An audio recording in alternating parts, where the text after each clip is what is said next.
bonsoir tout le monde. Je voulais juste faire une petite et rapide présentation. J'espère que je suis un peu bavard, mais je vais essayer de faire une petite présentation pour l'introduction de cette conférence et plus largement de ces rencontres du patrimoine. Donc merci d'abord à vous, public, d'être là. Le maire de Petrodor, bienvenue. Bienvenue aux officiels que je ne connais pas, s'il y en a parmi nous. En fait, ce thème du patrimoine, il est un petit peu...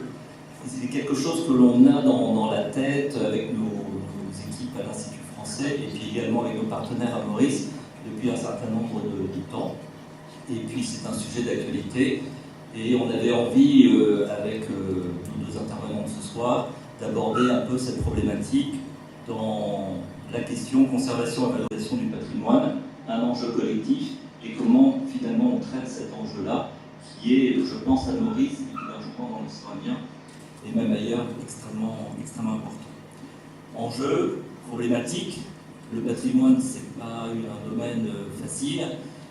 Qu'est-ce qu'on fait de ce patrimoine? Est-ce qu'on le valorise? Est-ce qu'on le protège? Est-ce qu'on le protège de telle façon à ce qu'on ne fait plus aucun développement, ni touristique, ni même économique, au sens large du terme? Ou alors, est-ce qu'on fait une démarche, est-ce qu'on réfléchit sur comment finalement combiner protection, valorisation du patrimoine et développement touristique?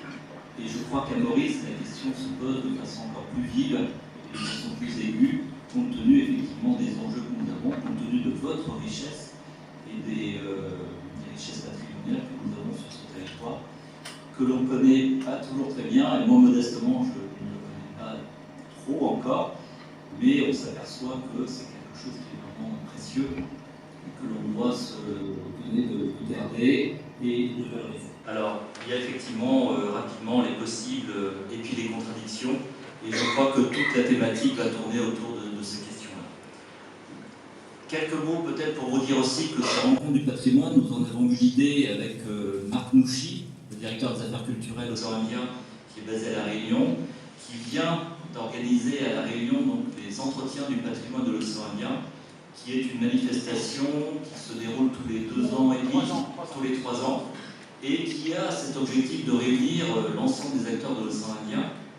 Alors nous avons cette première rencontre, un peu plus mauricienne, un peu plus locale, mais nous avons cette ambition peut-être d'avoir aussi à Maurice, dans quelques années ou dans quelques mois, des rencontres un peu plus larges, mais pour autant nous avons des intervenants qui nous arrivent de France, et nous allons avoir une conférence à 2 voix ce soir avec nos deux intervenants. Donc merci pour ce partenariat, merci pour cette idée avec La Réunion, mais qui est venue surtout de nos partenaires, de nos amis mauriciens, puisque nous avons eu cette idée alors, de créer il y a quelques mois quelque chose de totalement informel qui s'appelle le Club des Amis du Patrimoine. C'est un peu prétentieux, mais en fait c'était juste un lieu qui est tout à fait ouvert et qui peut accueillir toutes les bonnes volontés, dans lequel on arrive tous les 2 mois, tous les 3 mois, sur un sujet, sur un thème, à traiter de cette question-là de la façon la plus simple possible. Alors, rapidement, peut-être indiquer aussi quelques mots sur les intervenants et sur les animateurs.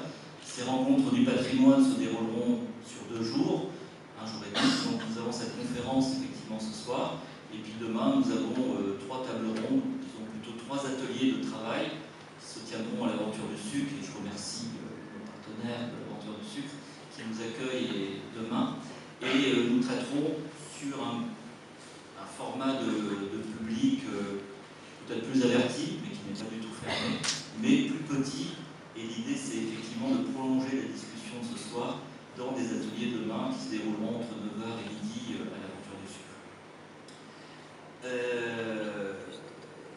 Quelques mots peut-être sur les intervenants, parce que ce sont les acteurs principaux de cette soirée.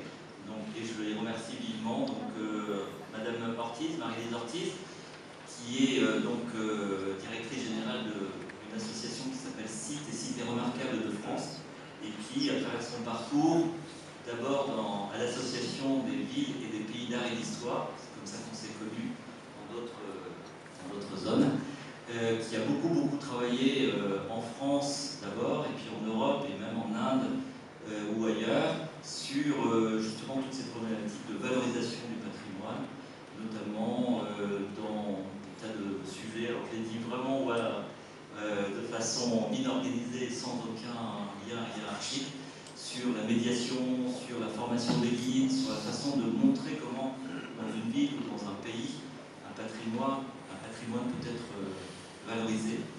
Et nous avons eu l'occasion de travailler, et je la remercie encore, à Budapest il y a quelques années, où elle n'était pas venue, mais où nous avons travaillé avec l'association sur des rencontres un peu de ce même format. Et puis également en Croatie, où nous nous sommes croisés.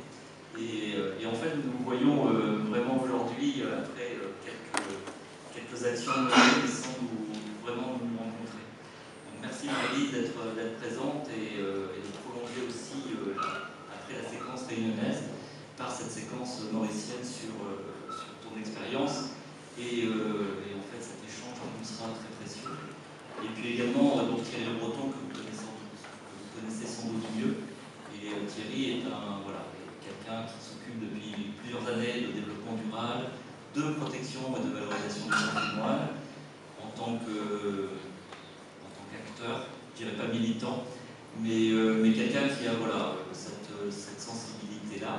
Et alors l'idée que l'on a eue, c'est effectivement d'avoir ces deux approches. D'abord Marie-Lise qui interviendra sur un sujet un peu de finalement comment on appréhende la problématique, quelles sont finalement l'expérience qu'elle a pu tirer de son vécu, de ses différentes fonctions. Et puis on aura en écho Thierry Le Breton qui ne répondra pas, mais qui prolongera la discussion avec le point de vue mauricien et puis surtout la connaissance de ce patrimoine de Maurice qu'il connaît bien, comme je crois beaucoup d'entre vous dans la salle. Et l'objectif, c'est qu'effectivement, après ces deux interventions, nous ayons quelques questions-réponses, et puis nous les prolongerons par la suite à l'extérieur, autour d'un verre pour bavarder sur un sujet qui, je pense, est passionnant, qui est intéressant, qui n'est pas facile. Et encore une fois, donc merci à tout le monde, à nos intervenants, de demain. Donc, il y a des modérateurs, il y a des animateurs de ces tables rondes. Certains sont présents ce soir déjà. Et puis à l'équipe de l'Institut français qui a beaucoup investi avec moi, mais moi j'ai pas fait plein de choses, beaucoup investi sur l'organisation de ces rencontres du patrimoine. Merci à Madame le maire. Et puis à vous, public. Je laisse la parole à nos intervenants. Merci beaucoup.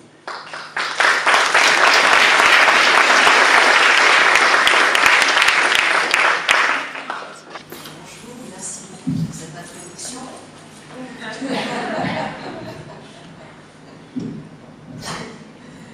Merci beaucoup pour ces propos. Je souhaitais remercier effectivement Jean-Marc Cassagne-Chenaille, que je retrouve avec beaucoup de plaisir après quelques années ici à l'île Maurice. Et je voulais aussi remercier particulièrement aussi Marc Mouchy pour les entretiens du patrimoine qui m'a permis de venir y assister, de participer aussi au comité de pilotage et d'avoir organisé avec beaucoup de brio ces troisièmes rencontres, ces rencontres qui perdurent. Ça, c'est toujours très compliqué de développer des rencontres, de les reproduire tous les 3 ans. C'est un vrai challenge.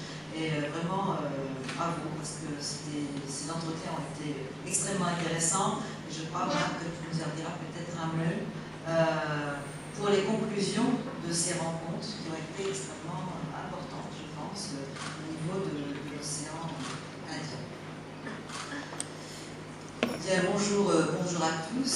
Je vais me représenter peut-être. Je suis donc Marie Merba, très bien vous présenter.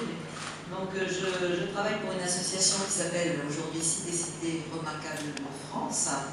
Une association qui existe depuis une petite vingtaine d'années, moins d'une vingtaine d'années, et qui travaille aussi bien au niveau national qu'au niveau international. Donc je vais faire un petit propos avec un propos introductif, peut-être plus sur la notion et l'évolution de la notion de patrimoine, au regard peut-être aussi de la législation française, un point sur l'association et comment cette association est née, pourquoi elle est née et comment elle procède.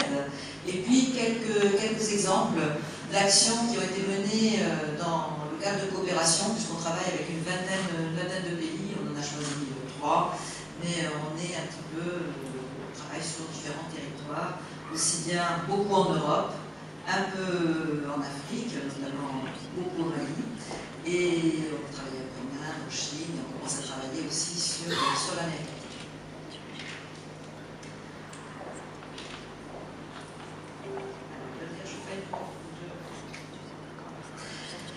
Je voulais juste commencer en rappelant quelle est la vision de la protection du patrimoine mondial, parce que quand on parle patrimoine, on a souvent cette référence au patrimoine mondial, et c'est un point extrêmement important, et c'est une vision aussi qui a évolué. La vision du patrimoine au niveau de l'UNESCO a évolué du monument vers les ensembles.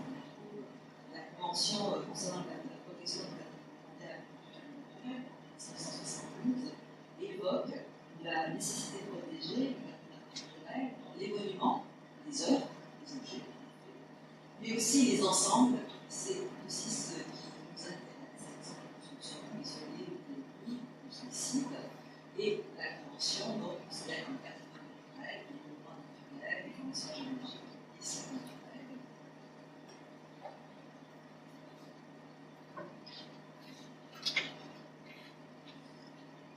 Cette convention s'est élargie puisqu'il y a aujourd'hui une convention sur le patrimoine culturel et matériel qui est aussi importante, et elle date de 2003. Il a fallu pratiquement une trentaine d'années pour qu'on se tourne aussi sur ce patrimoine immatériel, qu'on s'intéresse aux pratiques, les représentations, aux expressions, aux arts du spectacle, aux pratiques sociales, à la connaissance, au savoir-faire, ce qui est un patrimoine essentiel de l'art.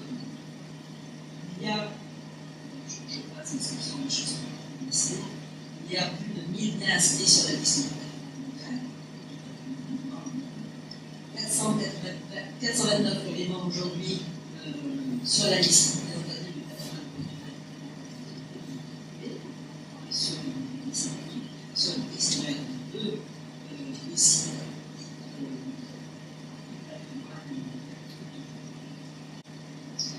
Pour revenir sur cette évolution de la notion de patrimoine, j'ai mis cette évolution en parallèle à notre législation en France pour évoquer un petit peu et avait été aussi l'évolution de la réflexion en France sur le patrimoine, avec une notion à l'intérêt d'histoire du patrimoine à partir de la révolution et avec la création en 1830 du service d'information de l'UNESCO pour attendre une quarantaine d'années pour avoir la première loi de protection sur les monuments historiques qui sera amplifiée et développée avec la loi de 1913, notre loi phare, c'est la loi d'Inissa,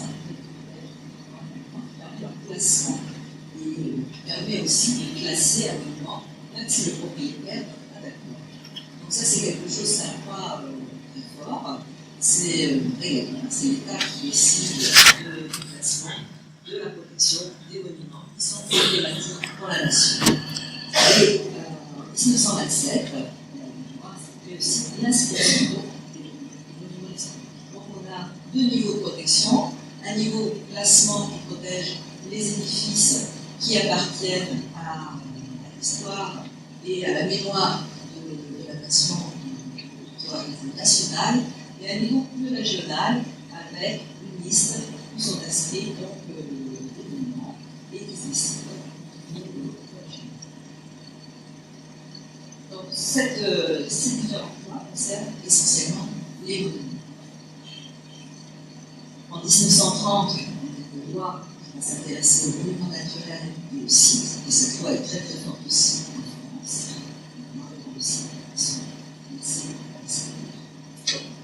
En 1943, on commence à s'intéresser à la question des monuments, on passe à son environnement. Et c'est la loi donc, sur les abords, on expliquait que sur les 500 mètres, ce périmètre de 500 mètres autour des monuments, on ne fait pas seulement des monuments, des organisations. Qui en tant que tel applique tous les jours. Une loi qui pour nous est extrêmement importante aussi, elle est fondamentale parce qu'elle va porter sur les ensembles urbains. Les abords portent sur un territoire qui entoure un édifice. Il peut y avoir plusieurs monuments dans une ville, sur un territoire, et la périmètre des abords va s'appliquer pour chacun de ces monuments. Donc on peut avoir des territoires assez vastes, protégés par la loi des abords. Cependant, en 1962, après la Seconde Guerre mondiale, le Malraux a institué une loi, qui est la loi donc, sur les secteurs sauvegardés, et qui était une loi fondamentale, puisqu'à cette époque, on commençait à démolir les centrales sous prétexte d'insalubrité, d'indignité, de mauvaise qualité de bâti, de maladies, de capacités hygiénistes. Donc on démolissait. Et il a fallu cette loi pour arrêter les bulldozers dans certains circonstances et arriver à réfléchir à une liste de lieux en France qui méritaient, de centres anciens qui méritaient d'être protégés. Alors Malraux avait pensé à 400 sites. Aujourd'hui, on est à 116 secteurs sauvegardés en France. Ce sont des territoires qui, par exemple, Saint-Émilion est un territoire, un secteur sauvegardé. Et sur ces secteurs sauvegardés, on va avoir des documents d'urbanisme, de patrimonial, qui sont respectifs, qui permettent bien connaître le territoire. Cet outil, il me semble un outil essentiel, qui est essentiel, et qui permet de bien définir sur le territoire ce qu'il faut absolument préserver, ce qui peut évoluer, et ce qui, en fonction d'un projet, pourrait éventuellement faire l'objet de dévolution. Donc c'est un document essentiel quand on veut étudier l'évolution de cette scène, un document de projet.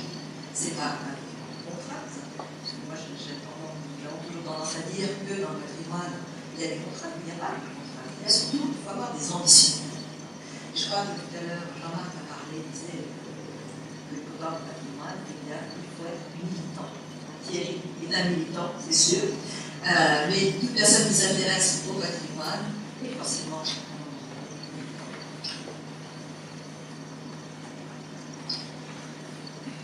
du monument et au paysage. Il y a plusieurs lois en France, notamment dans le cadre des lois de décentralisation, qui sont importantes aussi parce qu'elles partagent la responsabilité de l'évolution du patrimoine avec les collectivités territoriales. Donc en 1983, on a institué des zones de protection du patrimoine architectural urbain, complétées en 1993 par la dimension du paysage, modifiée en 2010 sous l'effet de la recherche du Grenelle 2 et d'un souhait de vernir un peu le document d'urbanisme patrimonial. Et puis, notre dernière loi, la loi de 2016, la loi relative à la liberté de création, architecture et patrimoine, qui pour nous est une loi fondamentale, puisqu'elle a fait quand même beaucoup d'encre, et que les collectivités, et c'est une loi sur laquelle j'insiste un petit peu, parce que le projet de loi n'était peut-être pas à la hauteur de ce qu'attendaient les collectivités. Et ce sont les collectivités, les maires, les élus, qui sont allés demander à ce qu'il y ait plus de protection et d'accompagnement de la part de l'État sur leur territoire. Et ça, je crois que c'est un moment important. C'est quelque chose d'extrêmement intéressant. Et aujourd'hui, on a une loi, après discussion avec le ministère de la Culture, bien sûr, avec les assemblées parlementaires, une loi qui permet de réfléchir, donc qui permet d'avoir deux outils qui permettent de préserver les territoires, qui sont des territoires de plus en plus vastes, parce que les villes souhaitent développer ces périmètres de protection sur de très très grands espaces. Châtellerault, par exemple, a 30 territoires préservés, au titre, maintenant, on dira un site patrimonial remarquable, mais c'est au titre donc d'une valorisation de l'architecture et de patrimoine. Ce que l'on peut appliquer aussi, c'est que ces outils de protection ont évolué aussi dans le temps, je vais dessus, ont évolué dans le temps. On n'est pas simplement sur le patrimoine, alors là, le patrimoine extraordinaire, bien sûr, c'est le patrimoine Vosges à Paris, c'est aussi un cadre de vie, c'est pour ça que j'ai choisi aussi cette image. Cette notion de patrimoine évolue donc vers ces territoires, vers le cadre de vie, vers l'aspect festif, vers tout ce qui va faire la spécificité des territoires, vers le patrimoine du XXe siècle, bien sûr, aujourd'hui qui peut faire l'objet de protection, et sur le territoire de la France. Donc ça, c'est l'espace de la SNCF, préparé au phare. Le patrimoine aussi, bien sûr, immatériel, qui est important, essentiel. Par exemple, Saint-Laurent-du-Maroni a mis en place un centre d'interprétation de l'architecture et du patrimoine immatériel de la Luce Sauvage.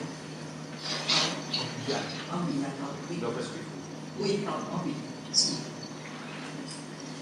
La dimension paysagère est essentielle. La ville de Pau est une ville qui est donc à la frontière des Pyrénées. Et elle a cette grande chaîne pyrénéenne juste en face, souvent le balcon de la Pyrénées. Et ça, c'est un patrimoine qui est important pour cette ville. Et Pau travaille énormément sur ses perceptions vers le patrimoine et sur la gestion des espaces entre la ville et la chaîne pyrénéenne.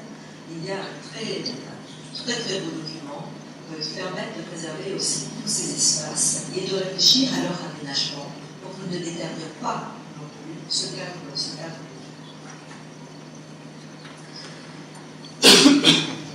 Évolution de la protection, évolution de la notion de patrimoine, tout cela est lié à de très nombreux enjeux, à des savoir-faire, et c'est quelque chose aussi qu'il faut maintenir.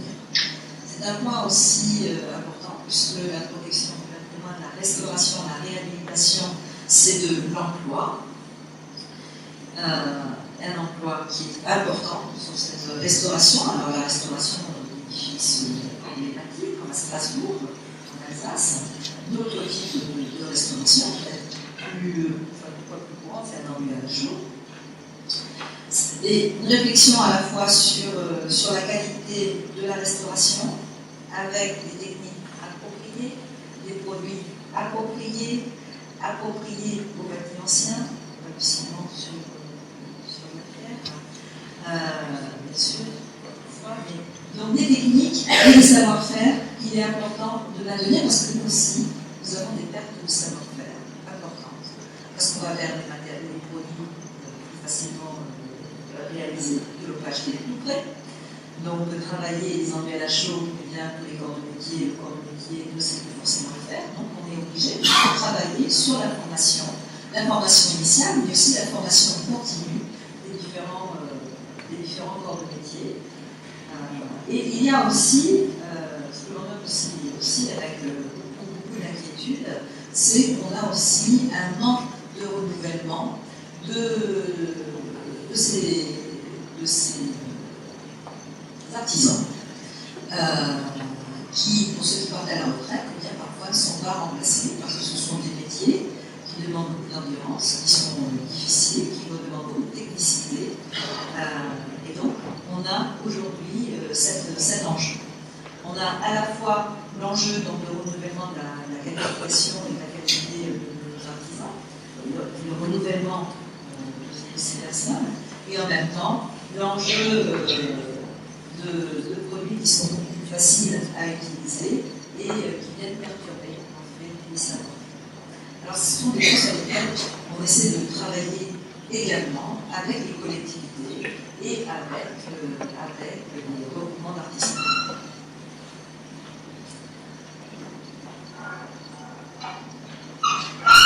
Et l'emploi, c'est un enjeu important aussi, cet emploi dans les métiers. Alors, quelques chiffres, je donne des chiffres qui sont un peu anciens. Le ministère de la Culture avait réalisé une étude il y a maintenant 7 ans qui était essentielle parce qu'on est souvent taxé, nous, dans le patrimoine, de travailler sur quelque chose qui coûte, mais qui n'importe rien. Donc, il avait été important à un moment donné de faire une étude. Le ministère de la Culture a fait cette étude et même si elle a quelques années, moi je vous en chiffre, je vous en dis les chiffres parce qu'ils me semblent extrêmement importants. On avait noté donc au niveau de l'impact social, il y a 500 000 emplois qui sont générés par le patrimoine, 33 000 emplois directs en France, près de 280 000 emplois indirects, 187 000 emplois induits. Tout ça permet un impact économique de plus de 20 milliards d'euros, donc qui se dispatchent dans la billetterie, dans les équipés, dans la restauration du patrimoine et dans le tourisme autour du patrimoine. ce sont des chiffres qui ne sont pas anecdotiques, ce sont des chiffres aussi qui sont importants, et peut-être ne sont-ils pas encore complets, parce que c'est toujours très difficile d'avoir ces éléments chiffrés. Mais ce sont des chiffres qui nous soutiennent aussi dans nos réflexions et dans notre bataille quotidienne pour maintenir nos outils de préservation du autre enjeu économique, il y a le tourisme, je viens d'évoquer, et je vous présente ici le château de Sedan, qui est dans le nord de la France, qui est en Champagne, ancienne région Champagne-Ardenne, qui est à proximité de la Belgique, mais qui est dans une ville qui est peut-être peu connue, même si elle a le donjon le plus grand de toute l'Europe, le château fort le plus vaste. C'est un très très grand château qui était une ruine quand le maire l'a récupéré il y a une quinzaine d'années. Cette ruine, il savait le faire. Et donc, eh bien, ils ont pris son bâton de pèlerin, lui, son successeur, pour pouvoir trouver un projet autour de ce château. Et ce château, c'est aujourd'hui un hôtel 4 étoiles de 55 chambres qui a un taux de remplissage de 70% à l'année, ce qui est extrêmement profitable, avec un restaurant gastronomique. Et ce château permet à des touristes de venir, bien sûr, de partout. Et alors, dans le château, il y a à la fois tout ce qui va être hôtellerie, et c'est extraordinaire, tout ce qu'on va trouver dans un château, il y a une ambiance, c'est une vraie fortification. Et à côté, il y a aussi un centre, un parcours d'interprétation pour expliquer ce château aux touristes et aux publics. Donc il y a à la fois et l'aspect projet économique, public-privé, qui fonctionne extrêmement bien. Je cite un exemple, je vais citer d'autant plus que le maire, son président, est très actif. Il a fallu un très très grand courage pour développer ce projet. Ce projet qui se décline aujourd'hui sur la ville, puisque sur la ville, il y a aussi une reconquête des espaces publics pour amener ce château vers la ville, faire en sorte qu'il y ait bien sûr, faire en sorte que les touristes aient envie de se promener aussi dans la ville, de voir entrer, de pousser à la porte de boutiques commerçants et de voir venir cette ville qui était une ville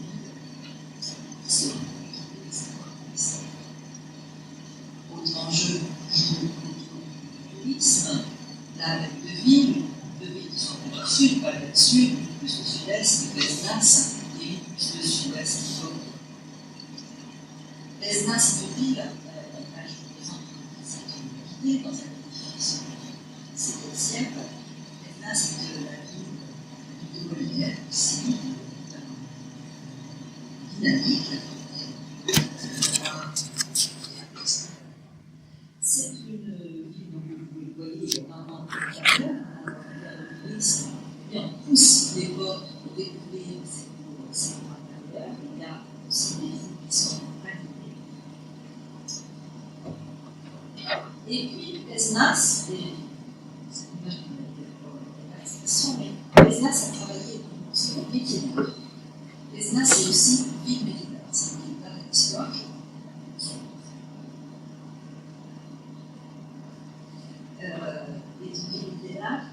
Et a développé tout son centre-ville aussi en faisant venir des artisans d'art de qualité. Et là aussi, c'est une dynamique, parce que Pézenas a bien réussi, là où beaucoup de villes par contre ont peut-être eu plus de mal à faire venir quelques artisans. Il faut offrir un cadre aux artisans d'art pour qu'ils puissent aussi vivre de leur production. Pézenas a joué cette carte et s'en porte plutôt bien. Bordeaux est une autre ville qui est au sud-ouest, que dans en général on connaît très bien pour son vignoble, là. Bordeaux était une ville, je peux bien dire, parce qu'il y a une trentaine d'années, quand on circulait dans Bordeaux, c'était une ville un peu sombre, les façades étaient noires, les places étaient là, c'était pas une place, c'était un parking, vous trouvez des voitures partout, on ne pouvait pas circuler tranquillement dans cette ville. Il y a eu ici une forte volonté politique, 15 ans de travaux, l'arrivée du tramway, des très gros travaux, avec des levées de boucliers aussi, parce que quand on fait les travaux d'un tramway, bien sûr, les commerces en pâtissent, mais la mairie a tenu compte, et c'est un très très bel aménagement, avec une réflexion à la fois sur la reconquête des logements, avec une requalification des logements, non pas simplement de façade, mais aussi de l'intérieur, et ça c'est important, avec l'idée, on fait revenir une mixité sociale aussi dans ce centre ancien, qui parfois pouvait apparaître un peu comme un ghetto, notamment d'étudiants, parce que comme la bord d'une ville étudiante, on a eu tendance à découper les grands hôtels particuliers en petits studios, tiens, des deux, de façon bien à avoir un solde locatif plus intéressant. Bordeaux a aussi travaillé beaucoup sur les quais. Là, ce n'est pas les quais que je vous montre les places, parce que les places sont aussi des espaces de socialité, de rencontres, d'échanges, d'animation aussi, et de création artistique. Et les espaces publics, eh bien, c'est un élément essentiel dans la reconquête d'une ville. Ces espaces publics où on peut circuler, où les enfants peuvent courir, elles peuvent jouer, et on peut s'en rencontrer, boire un café. Donc là aussi, aujourd'hui, Bordeaux, c'est 6 millions de touristes par an, avec donc différents axes, grands axes de développement, bien sûr, autour du vignoble, et puis autour de la dimension patrimoniale.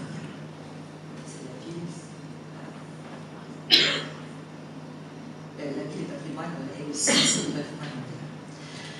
Enjeux sociaux, donc toujours liés au patrimoine, eh bien, les enjeux de l'éducation, de la formation du public jeune, avec des travaux qui sont menés, avec ces jeunes enfants qui sont les citoyens de demain, et c'est vrai qu'il faut commencer tôt à semer l'idée du patrimoine pour qu'on prenne cette notion en compte par la suite. Donc, bien symbole de la réunion, on travaille aussi avec le public jeune, on éduque le public jeune via l'archéologie, le prix archéologique. Et puis, un autre aspect, c'est aussi Pleine Commune. Donc, Pleine Commune, c'est à côté de Paris. Là, c'est tout un travail de réflexion réalisé avec les habitants pour l'évolution de leur territoire. Donc, participation citoyenne sur les projets de la politique. Voilà, je vous dire un petit mot sur l'association que je représente aujourd'hui, mais je ne vais pas l'étendre. En fait, ce qui me semble important de vous dire, c'est que c'est une association de politique, de ville, mais aussi qui a été soutenue par les femmes et les hommes politiques, maires ou adjoints de différentes villes, puisque l'association, alors ils sont 4, sont les 4 mousquetaires de l'association, Martin Maville qui en est le président, Jean Rouget qui était à l'époque député, qui a été investi, Michel Bouvard qui a été député, sénateur, et qui est toujours vice-président du conseil départemental de Savoie, et Yves Dauge, ancien maire, ancien sénateur, et qui est expert pour les causes. Voilà nos villes et territoires, donc il y a un certain nombre d'adhérents, on représente cette population, en 6e. Et notre souhait, c'est d'être donc une plateforme d'échange sur la protection, sur la valorisation du patrimoine au niveau national et international. Et cette plateforme, elle regroupe donc les collectivités, à la fois par leurs élus, mais aussi par leurs techniciens. Et on est une de ces rares associations où les deux se rencontrent. Alors, on regroupe des villes et territoires qui ont soit un label, le label du ministère de la Culture, le label Ville et Pays d'Art et d'Histoire, un label important puisqu'il porte sur la médiation et la sensibilisation du public et qui a été créé il y a maintenant une trentaine d'années et qui porte toute une réflexion à la fois sur la connaissance, inventaire, connaissance, sensibilisation de tous les publics et aussi réflexion pour travailler sur un tourisme culturel sur les territoires. Nous adhérons aussi, ce sont les sites patrimoniaux remarquables aujourd'hui, donc c'est en fait, ce sont les anciens secteurs sauvegardés dont je parlais au départ, les aires de valorisation de l'architecture du patrimoine, les ZPPLP, et vous avez à la fois Aix-en-Provence et Grenoble. Aix-en-Provence a un secteur sauvegarder, et Grenoble avait un document, une ZPPLP. Et ce que j'ai mis à côté, c'est un document qui évoque la réflexion sur le plan d'urbanisme et qui vous montre que il y a des études pour ces documents d'urbanisme patrimonial qui sont réalisés à la parcelle, avec des chargés d'études spécialisés, qui permettent après de savoir eh bien, ce que l'on va conserver. Les taches jaunes peuvent être des endroits où on peut être amené à démolir, parce que bien, on est en cœur d'îlot, il n'y a pas assez de lumière, donc on peut avoir une réflexion pour démolir des éléments qui n'ont pas d'intérêt ou qui font obstacle. Donc, une réflexion qui va se porter sur l'ensemble du périmètre protégé, les secteurs sauvegardés ayant en plus donc une étude aussi sur les intérieurs. Et ça, c'est important. Les ZPPLP, la VAR, etc., portent essentiellement sur les extérieurs, mais qui vont porter sur l'ensemble du périmètre également. Alors, les secteurs sauvegardés s'interrogent aussi et s'intéressent à l'intérieur. Et c'est d'autant plus important qu'on a très, très vite fait de démolir quelques cheminées, quelques planchers, quelques boiseries, des plafonds qui peuvent être ornés, faire sauter un escalier, etc. Donc ce document est vraiment un document qui est un document à la fois d'étude, de protection, mais qui n'est pas un document qui fossilise, c'est aussi un document qui va permettre la réflexion en disant, bien, je lisais sur ces taches jaunes, si on peut, eh bien, on va démolir, on va travailler avec, on peut travailler à niveau sur un ensemble et essayer de travailler sur plusieurs parcelles en fonction de la propriété. Mais il y a des villes qui ont énormément, depuis les années 60, qui existent, le secteur sauvegardé. Il y a véritablement des villes qui ont complètement transformé leur territoire, qui l'ont parfaitement réalisé. Voilà, donc ça c'est pour évoquer. Nancy, par exemple, est une classée très sauvegardée, qui a vraiment bien réhabilité son patrimoine, qui s'est dans les limites de sa place à Islas, Saint-Pierre-de-Martigny, qui a réalisé le PLP. Et je mettais un petit peu quelques notions autour du patrimoine tel qu'on l'entend. Le patrimoine, ce n'est pas simplement l'esthétique, c'est notre environnement, c'est aussi pour nous la reconquête de logements au centre ancien, de façon à pouvoir faire revenir par exemple les familles. C'est avoir une qualité résidentielle, travailler sur les commerces, essayer d'avoir une diversité des commerces dans le centre ancien, et Dieu sait que c'est difficile. C'est travailler aussi sur le tourisme culturel, et c'est aussi travailler sur la dimension développement rural en centre ancien. Voilà quelques objectifs. Notre rôle, c'est de mobiliser les acteurs, d'arriver à mettre autour d'une table les différents acteurs nécessaires à ces travaux, qui viennent de l'État, des collectivités, d'agences, et d'essayer de travailler aussi avec le privé pour avancer dans une réflexion et être opérationnel. C'est accompagner nos villes et territoires, c'est diffuser les démarches innovantes, c'est un travail de réseau tout simplement. Donc on repère les expériences innovantes, on cherche nos experts aussi, et puis on essaie de créer des outils pour les collectivités. Et enfin, on peut faire aussi du lobbying, ça c'est aussi notre rôle, en fonction des attentes de la collectivité. Voilà ce que nous sommes, un relais de collectivité, un espace de Bruxelles, un centre de ressources, une veille juridique. Et si j'ai encore un peu de temps, je voulais dire quelques mots sur nos coopérations internationales. Alors, on a travaillé, je rappelle, dans les politiques aussi, je voulais, comme on a récemment publié un ouvrage sur une coopération au Mali qui a duré une bonne dizaine d'années, évoquer cette réflexion aussi dans un pays où on nous avait sollicité pour travailler sur l'architecture. L'architecture que nous avons fait, c'est plutôt l'architecture du bâtiment administratif de la ville de Séoul. Et en discutant, on s'est dit que c'était plutôt une orientation sur le logement, c'était plutôt sur le bâti en bambou. Il était intéressant de travailler parce que Séoul, pour beaucoup de villes au Mali, ont conservé des ensembles urbains de très belle qualité.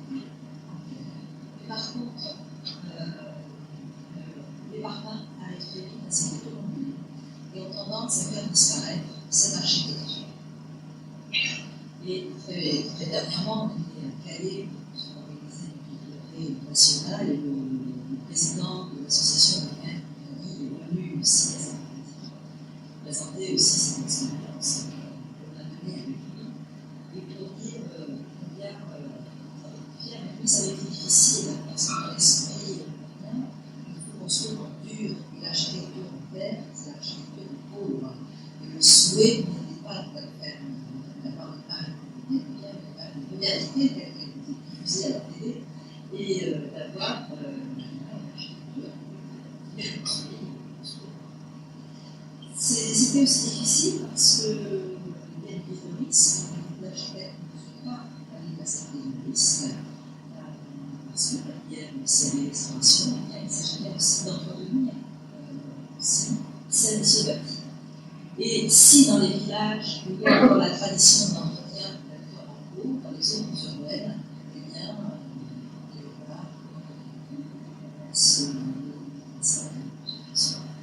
ça va très vite. Parce que le bâtiment en terre,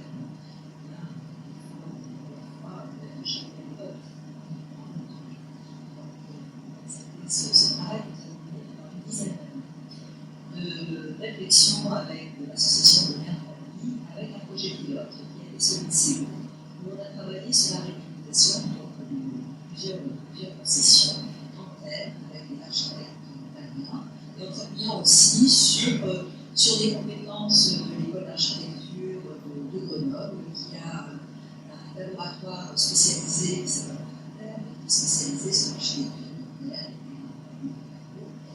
et qui est venu travailler avec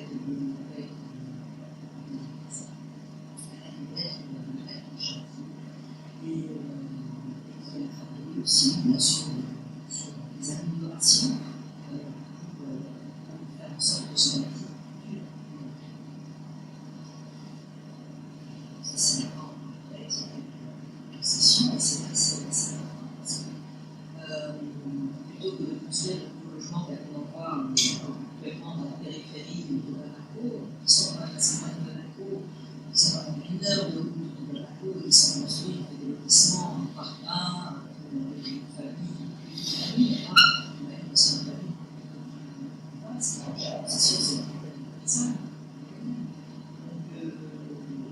Donc, il est beaucoup moins cher de restaurer l'architecture, de permettre à la famille de garder son état qui culturellement a du sens, qui économiquement a du sens, et qui au niveau climatique est extrêmement sensé.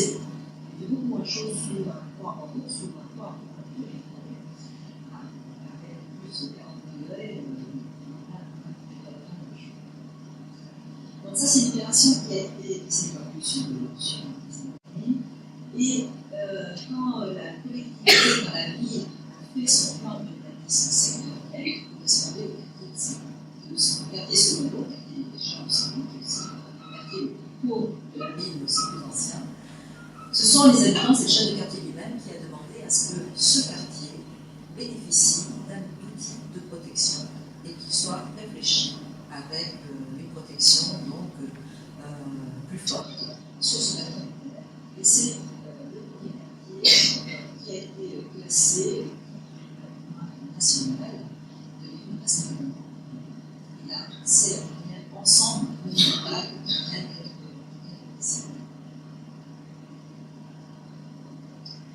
autre partenariat avec la Bulgarie et en s'appuyant sur une coopération centralisée, donc de ville à ville, s'appuie sur la ville de Bayonne, qui est extrêmement exemplaire national sur son et là, on a travaillé avec la ville sur la connaissance, mais aussi sur le document de la liste nationale. Donc, c'est le ministère de la Culture de la ville qui suit les documents de protection de réserve, d'ensemble urbain, mais il apparaît souvent pour les collectivités un peu loin, et puis on est dans une période de décentralisation, et les collectivités, petit à petit, viennent certaines compétences, celles de l'urbanisme. Il y a eu un souhait de travailler avec la ville de Génico-Torrico, Et l'avis de bailleur, nous, comme association en tant que support, pour avoir une réflexion sur l'ensemble de l'actif de la vie ancienne, qui est caractéristique,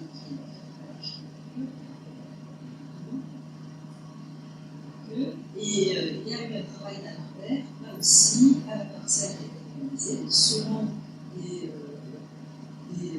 thèmes, des spécificités du bâti, avec les architectes de la ville, architectes d'ailleurs qui avaient participé à une formation que donne l'école de Chaillot, qui forme des architectes de France, et qui a plusieurs années un cours à Sofia pour la région. Plusieurs architectes participent à cette formation, sur il y a eu un accompagnement aussi sur la création d'une association de collectivités en Bulgarie qui porte sur le patrimoine, des travaux aussi, des chantiers pilotes à rendre artisans sur la dentelle, et aujourd'hui, donc, il y a une association de collectivités patrimoniales en Bulgarie, présidée par votre nouveau, qui essaie d'être une plateforme, qui souhaite être une plateforme et échanger sur ces pratiques. Et enfin, je termine avec un exemple assez récent en Albanie, où on a travaillé avec les représentants du ministère sur la ville d'Elbasan, à la fois sur la médiation, donc avec des médiateurs, des architectes français et albanais, des conservateurs, des universitaires, des étudiants, pour échanger sur les pratiques, sur comment on voyait la médiation du patrimoine et comment on voyait aussi le futur du quartier de la Citadelle, qui est un très beau quartier ancien, mais qui peut être protégé, mais où on démolit très vite aussi. En une nuit, on peut démolir assez vite les autres, on trouve autre chose. Voilà, donc là, il y a aussi un travail de sensibilisation qui a été fait et un premier travail d'inventaire sur un niveau test, avec une réflexion aussi sur la dimension paysagère, qui est importante pour le parcours dans la ville, et puis aussi un travail d'échange de formation sur les territoires. Voilà, ce sont quelques exemples des activités que l'on mène, alors aussi bien menées par nos villes sur leur territoire, avec cette dynamique pour nos collectivités depuis maintenant plusieurs années. C'est venu petit à petit.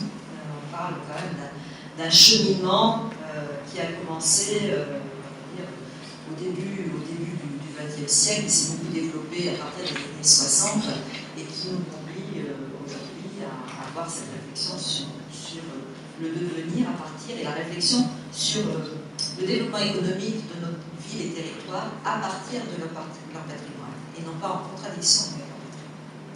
Je vous remercie.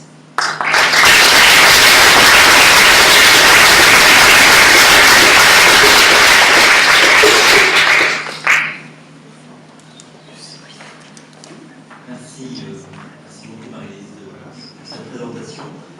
Je vous propose que l'on prolonge avec la présentation et l'intervention de Thierry Le Breton. Et ensuite, nous prendrons les questions et les réponses. Juste pendant que la technique se mette en place, je pense qu'à travers la présentation, il y a beaucoup de thèmes que j'ai eu modestement la chance d'introduire, mais beaucoup de thèmes qui ont été présentés, beaucoup d'acteurs qui ont été repérés. Et je crois que ça va donner lieu à des discussions tout à l'heure, dans la salle, à l'extérieur, et puis demain au niveau des tables rondes. Et je crois qu'il y a pas mal de thématiques sur lesquelles on retrouve vraiment des appuis et des bases de réflexion qui ont déjà été développées et qui devront être développées à mon risque avec nous-mêmes. Thierry Fatou, merci.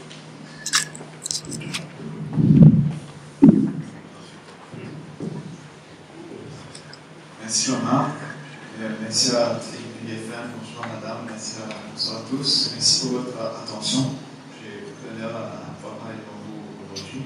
Donc je vais essayer de lire parce qu'il y a quelques slides qui viennent de là-bas, les entretiens du patrimoine de l'océan Indien. Nous revenons un peu avec des étoiles dans les yeux. C'était des entretiens absolument passionnants avec une douzaine de pays de l'océan Indien, Mozambique, Kenya, Inde, etc.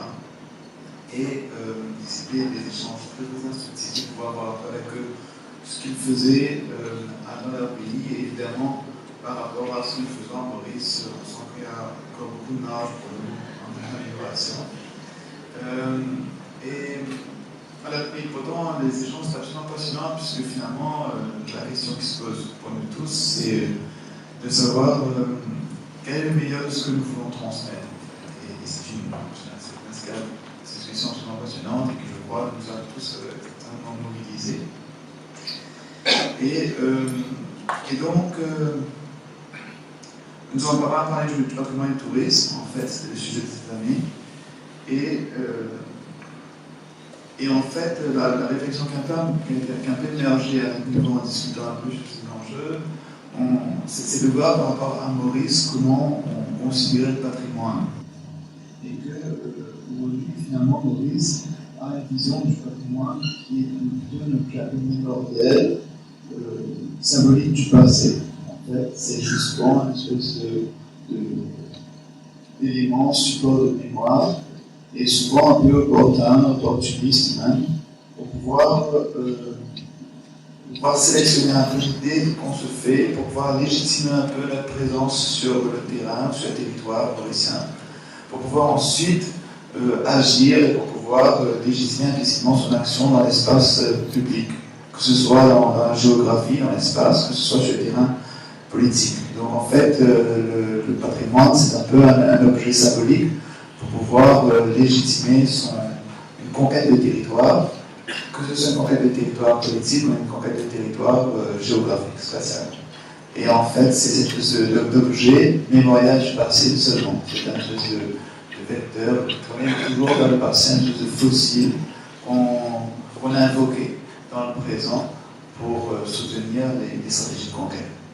Donc c'est un peu dommage d'ailleurs, naturellement, évidemment, c'est un peu plus triste qu'on puisse faire par rapport au patrimoine. Et d'ailleurs, même la classification des bâtiments ici à Maurice, sur 188 sites, je crois, où on est arrivé, au niveau de la liste, il y a environ 81 statues, donc des monuments historiques, enfin, monuments, stèles mémoriales plutôt, qui sont considérés. Donc, on voit que c'est une approche, une vision des choses qui est très monumentale, comme ça, et finalement, parfois, un peu décousu, c'est des bibelots.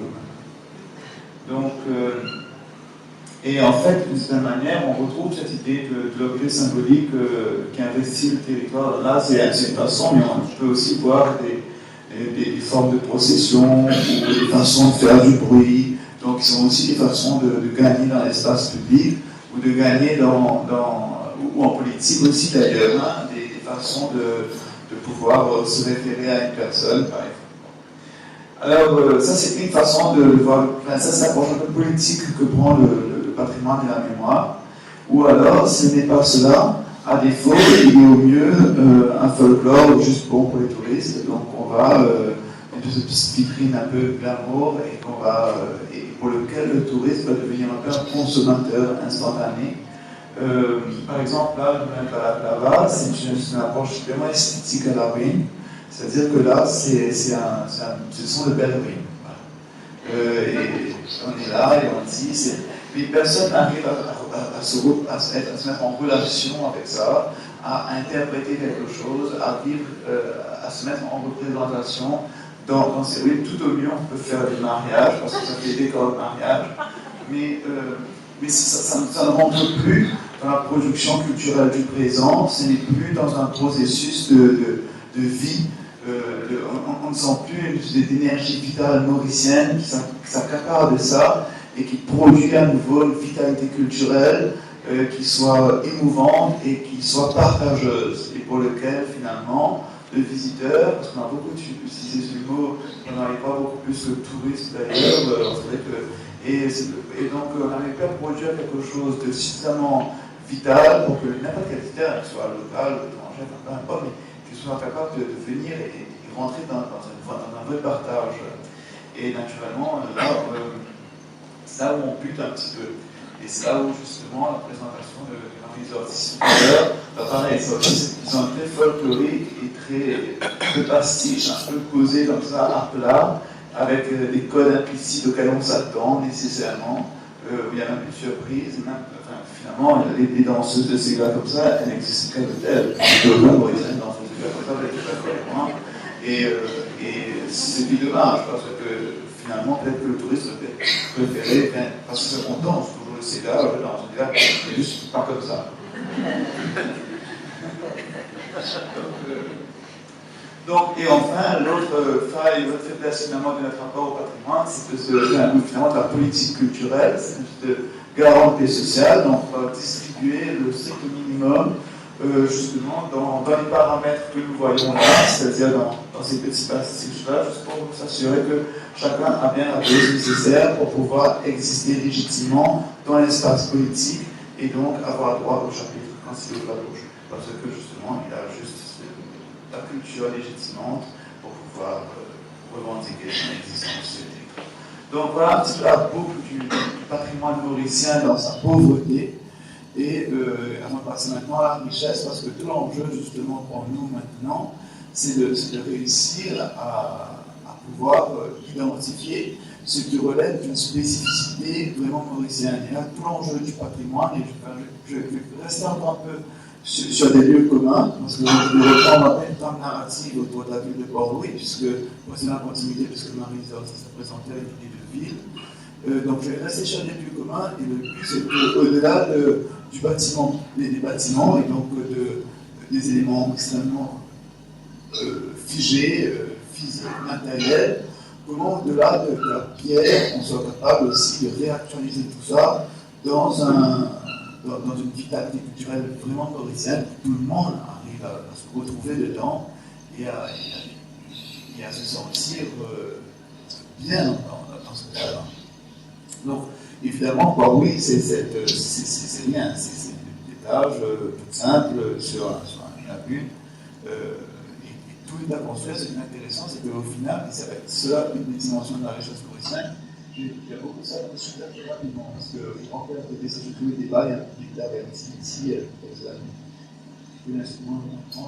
l'idée, c'est de regarder comment en 300 ans, on réussit quand même à faire naître quelque chose, justement, fort, d'intéressant, qui soit intéressant surtout, qui doit pouvoir être intéressant déjà pour nous, qu'on n'arrive pas encore déjà à faire, et qui ensuite pourra aussi être intéressant pour les autres, de toute façon. Mais, il y a même 300 ans qu'il va falloir actualiser et qu'à démarrer de là, et il va falloir actualiser aujourd'hui pour qu'on puisse en faire quelque chose de vivant pour nous et de significatif pour nous. C'est là le débat de la question, des enjeux du patrimoine, notamment un enjeu collectif. Où est-ce qu'on va réussir à tout ceci, ça, à produire quelque chose en actualisant cette trame de 300 ans. Alors, bien sûr, dans cette trame de 300 ans sur Port-Louis, il y a l'architecture militaire, c'est une richesse intéressante pour nous, parce qu'on a un très vite forgeron comme personne ne connaît, puisque personne n'a la horloge, c'est accessible.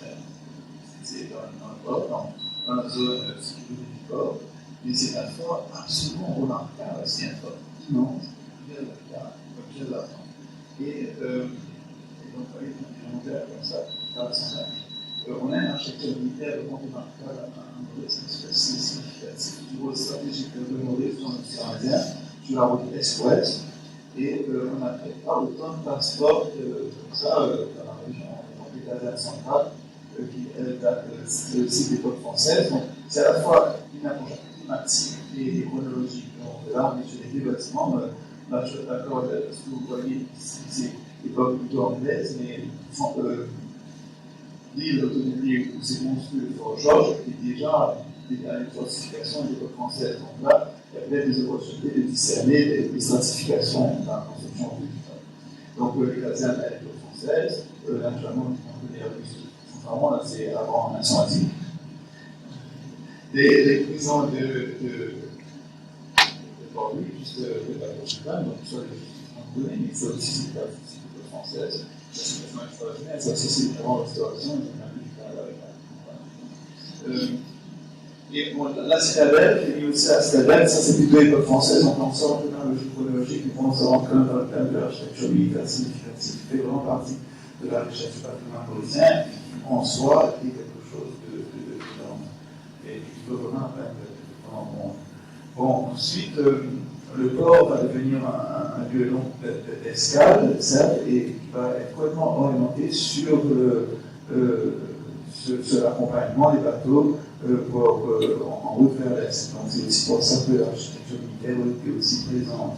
Mais avec l'époque anglaise, on va commencer à rentrer dans une période beaucoup plus commerciale et aussi agricole, donc les bâtiments vont un peu évoluer, et aussi territorial avec les camps mémoire on voit ici où les camps Wolof, les camps de Maba. Donc on commence à avoir une géographie, une lecture de l'espace qu'on peut encore retrouver aujourd'hui quand on se balade dans Port-Louis. Donc c'est quand même intéressant aussi d'intégrer ça dans une façon de voir le paysage et de le visiter, de le découvrir dans des itinéraires. Et c'est aussi pour ça que quand la façon dont on évolue la construction à Maurice, le gros développement. La construction, c'est vraiment à Maurice, on n'est pas assez étonnant, mais on est incapable de comprendre le développement autrement que ce qu'on peut construction. Mais quand on fait du développement, donc, on a souvent tendance à faire une table rase, donc à raser complètement le sol, à enlever le maximum de tout, à faire à nouveau un terrain plat pour ensuite reconstruire une immeuble. Parce que justement, le patrimoine n'a que valeur mémorielle, il n'a pas valeur dans un processus de certification, il n'a pas valeur scientifique, il n'a pas valeur de trace, de symbole. Alors donc, les temps passent. Et là, c'est génial parce que je crois qu'on peut encore voir quand même certaines strates au moins de certains quartiers qui, eux, n'ont pas été complètement omises avant de reconstruire. Donc ce port, du coup, c'est une architecture navale. Ici, évidemment, le bâtiment autour de la Port-Royal, c'est assez significatif puisque les mentions chorales sur le récif corallien qui est sous lui, le récif est fossilisé. Donc, les choix. Et puis ici, on trouve des éléments d'influence bretonne dans le pierre, le bâtiment assez vital militaire. Et tous les grands gares qui sont autour, qui sont destinés à l'accompagnement des bateaux en terrain, tous les bâtiments qui sont là, pour pouvoir être au service des bateaux. Et l'architecture commerciale, elle, dans les premiers temps, c'est significatif avec un rez-de-chaussée en pierre et ensuite un premier étage en bois. C'est un rez-de-chaussée d'ailleurs avec très élevé en hauteur, parce que ça c'est le magasin, c'est la plus totale chauffée. Et le propriétaire, Georges Stock, au premier étage, dans un premier étage en bois. Donc voilà, là, on a quelque chose qu'on trouve quand même là, un exemple de restauration, de la maison à l'énergie, donc où on voit bien ce premier étage et les étages supérieurs. Et maintenant, c'est aussi juste un étage. Donc la prospérité commence à s'installer avec les Anglais, donc forcément on commence à avoir des sanctuaires qui s'installent, avec le théâtre de Port-Louis, ou l'Institut, le musée de Port-Louis qui a se construit aussi. Ça aussi, c'est un bâtiment qui est derrière l'enduit que vous voyez là. Les pièces sont en beach rock, c'est du sable compressé. Donc c'est aussi assez rare quand même, c'est exceptionnel. Et puis ça, avec cette richesse vient de cette économie de plantation. Donc évidemment, il y a la propagande qui est un facteur qui permet justement d'alimenter en main-d'œuvre servie le développement économique. Et on peut imaginer autour de ça toute l'architecture de plantation qui se met en place avec des dates de plantation. Là, je reste un peu plutôt chez vous ici. Et donc l'infrastructure de cette économie, avec ici la gare Victoria et la Poste, c'est un bâtiment très significatif de l'époque victorienne, etc. Donc je vais passer un peu sur tous ces éléments-là. Et au fil du temps, si on en passe, et là je reprends ici Bernard Lefebvre, ce qu'il appelle des villes-jardins. Donc Bernard Lefebvre, c'est un conservateur de musée numérique, ça va, qui a fait un des recherches sur les villes de Maurice et d'Avignon. Donc en fait, c'est avec des développements d'arbres avec des foussiers, principalement d'ailleurs, pour pouvoir soutenir l'alimentation de la colonie. et une disposition des bâtiments sur l'espace central et qui reflète en fait les hôtels particuliers parisiens, avec une entrée côté cour, une entrée côté jardin, et la disposition du bâtiment au centre, et éventuellement même parfois des bâtiments annexes en fond de rue, pour pouvoir justement cadrer l'hôtel particulier sur ce parcelle. Alors, et ça me paraît cette différence qu'on va avoir avec les hôtels particuliers parisiens dans les bâtiments de Bordeaux, c'est que où les entrées côté cour, on va rentrer côté jardin seulement, parce que les rues sont bordées d'arbres, et donc les rues sont elles-mêmes des jardins. Donc on va passer d'un espace jardin public, si on veut, à un espace jardin privé, avec des portails un peu antichériques qui fait la rupture symbolique entre espace public et espace privé. Cette situation-là, on va bien avec les deux ailes latérales, un peu à la façon hôtel particulier, sur le taille d'entrée qui est entre côté jardin et l'hôtel particulier derrière. Bon, ce bâtiment a été rasé, c'est aujourd'hui le stade mort. Antichérique est très spécifique que de programme. Pas seulement le rôle, c'est un antichérique, mais on va voir ce qui est quand même partie de l'utilisation locale, on le voit beaucoup, et ça vaut la peine de le préserver. Donc l'architecture de Bordeaux, oui, c'est des plans comme ça, en salle qui se mettent un petit peu en enfilade, pour faciliter l'aération, souvent par des salles de 3, une grande pièce avec 2 pièces latérales, et ensuite avec une possibilité d'agrandissement en ajoutant des salles annexes. La foule, par exemple, c'est ça, on construisait des sites web en annexe, on reviendrait un peu sur la foule, donc on faisait d'abord un cube et ensuite on rajoutait des ailes. Donc l'arrivée de la maison néoclassique, on retrouve aussi à un certain moment de l'histoire. Et ça, simplement, avec l'architecture commerciale, elle se structure davantage comme une nouvelle esthétique et elle devient des belles maisons, belles maisons comme ça, en pierre, taillées. À un moment donné, et on voit comme ça les rues très formelles dans la structure. Mais c'est ça qui m'intéresse le plus, c'est qu'au fil de ces 300 ans, on commence à avoir des styles architecturaux qui vont se métisser, et on va retrouver, avec le néoclassicisme, on va retrouver des bar windows à l'anglaise, on va retrouver des éléments qui chargent d'influence asiatique, la couleur aussi, l'influence classique, c'est très sectoriel avec des écailles de poisson sur la toiture. Donc on va avoir des quantités de styles qui vont commencer à se mélanger, à s'imbriquer, et qui va donner quelque chose de typiquement mauricien, parce qu'on retrouve aussi des similitudes avec l'architecture lyonnaise, mais en même temps on voit qu'il y a une morphologie qui est nuancée, on voit bien que les volumes ne sont pas tout à fait similaires, on voit bien que la fonctionnalité de l'espace de côté. Donc c'est ça qui est formidable, bon, ça se peut aussi à un élément problématique qui est vraiment l'inspiration de Liverpool. Voilà, c'est un autre exemple d'investissage de mon influence sur Bordeaux, c'est l'Art déco par exemple, le grand style des années 20, et qu'on retrouve ici dans quelques immeubles de Bordeaux.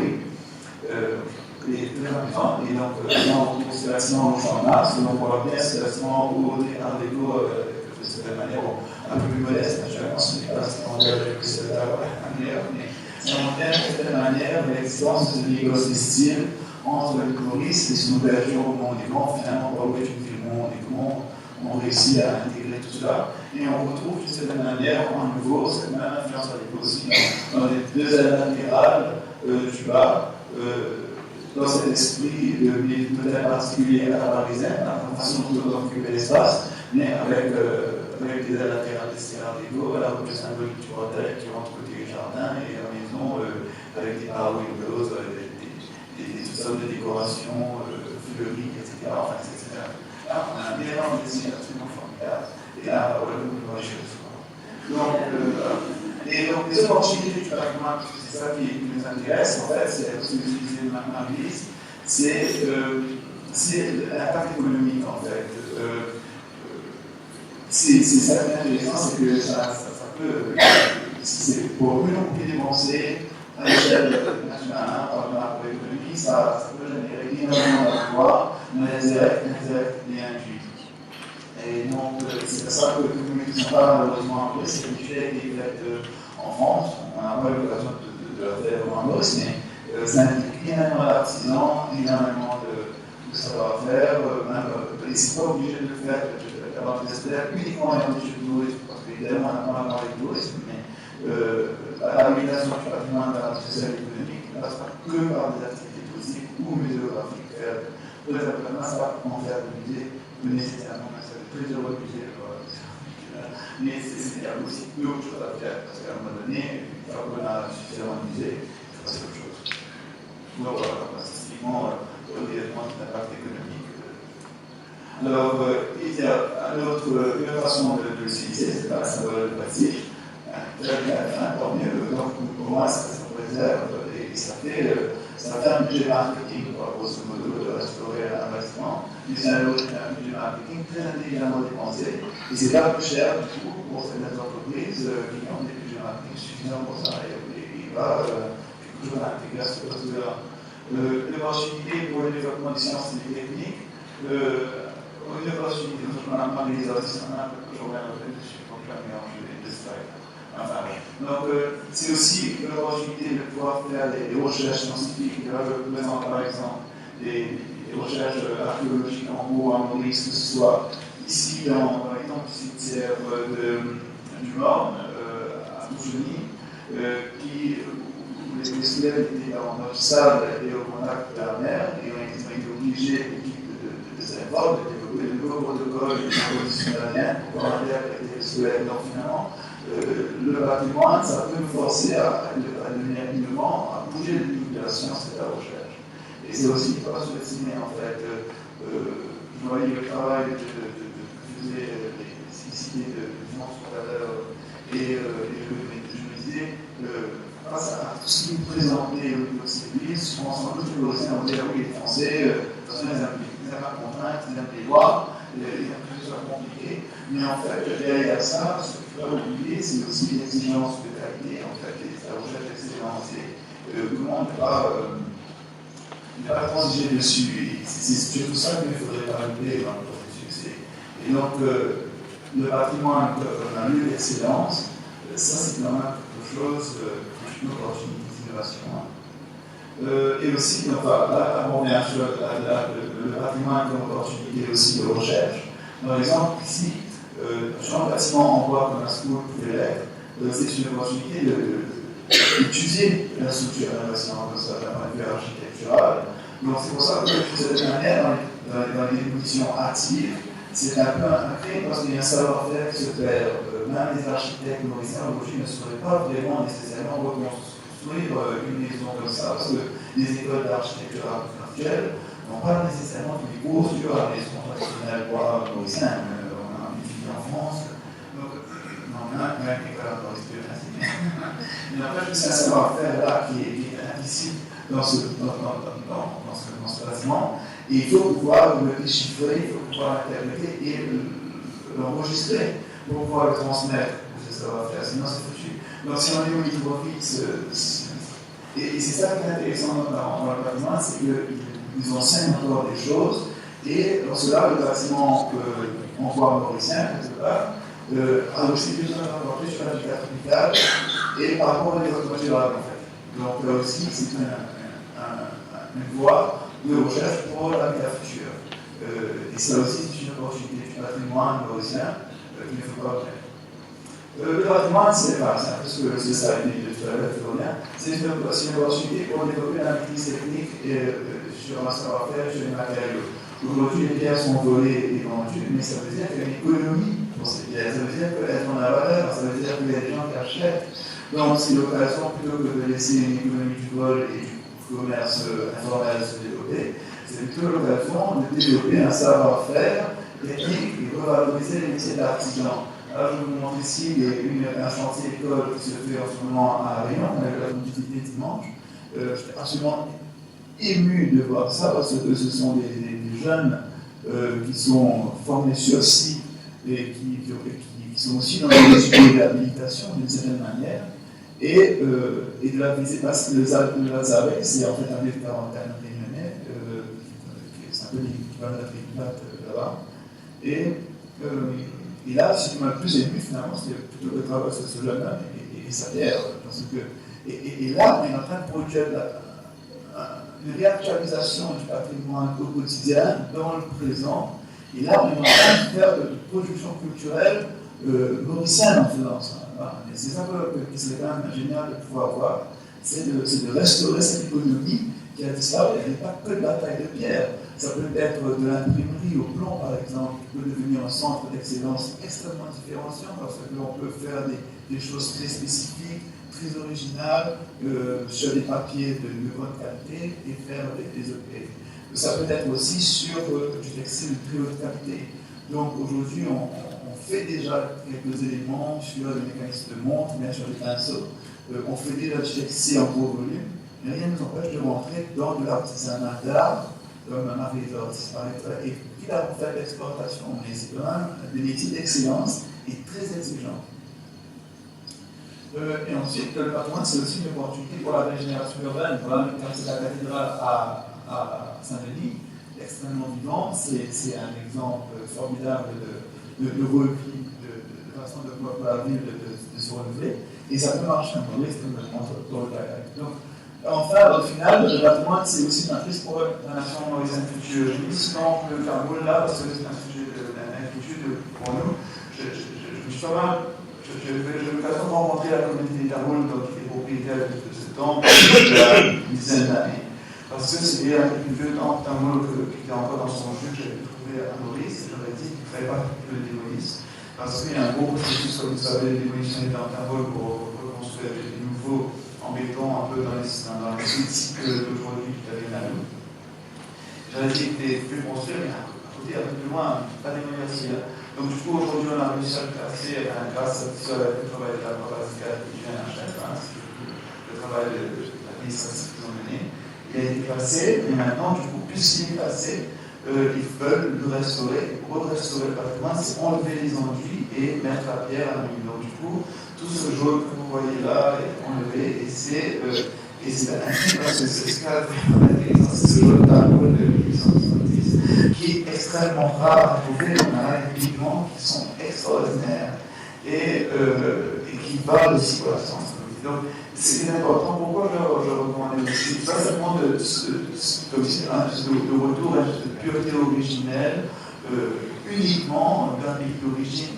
C'est intéressant de regarder comment, d'une certaine manière, l'île Maurice, c'est ce processus d'adaptation, de changement, de transformation, et de voir comment, d'une certaine manière, il y a une réinterprétation, même pour le Cameroun, de la façon de faire ce corps au fil du temps. Et donc, comme ça, dans son origine, il y a un marqueur de l'évolution.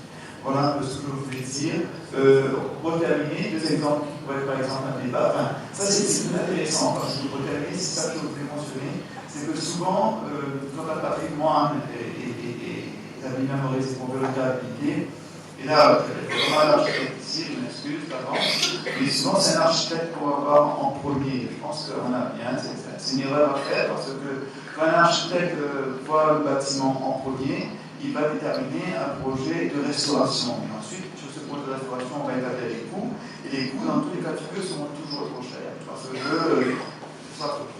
par contre, si on essaie de définir d'abord un projet qui prend en compte toutes les contraintes du bâtiment tel qu'on peut le documenter, les contraintes socio-économiques du moment, le contexte urbain dans lequel s'inscrit le bâtiment, et qu'on définit d'abord un projet et un business model autour, ensuite on pourra aller voir l'architecte, c'est pas le problème, mais au moins on a un projet qui justifie l'investissement parce qu'on a pu dégager le modèle économique au préalable.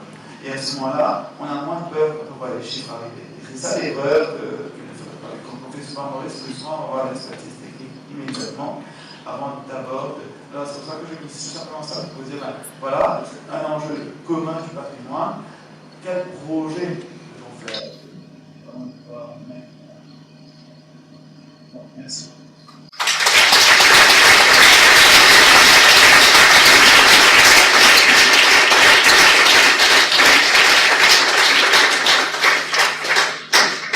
On va prendre un temps pour des questions. Si quelqu'un a des questions pour commencer. Ou un commentaire, une remarque. Bonsoir, je suis Sandrine Pinanville, je travaille à l'Aventure du Sucre et je voulais m'adresser, déjà merci pour vos interventions, je voulais m'adresser à Mme Marie Ortiz. J'avais une question sur les vous parliez tout à l'heure des coopérations internationales avec les organismes climatiques, etc. Et je voulais savoir en fait comment se passait le financement de ces coopérations. Le financement des coopérations internationales. Le ministère des Affaires étrangères en France promeut les coopérations justement décentralisées, les coopérations de ville à ville, et peut accompagner certains projets. Donc on peut bénéficier, dans le cadre présent, il y a eu à la fois des financements du ministère des Affaires étrangères, mais aussi du ministère de la Culture, qui développe, qui participer financièrement à des projets. Et puis pour le cas du Mali, il y a eu aussi des financements locaux. Après, pour les autres cas aussi, oui, c'est partagé, si vous voulez. Hein. Mais il y a des financements à la fois de la partie française et du pays sur les différents projets, que ce soit au niveau État ou au niveau de la collectivité territoriale.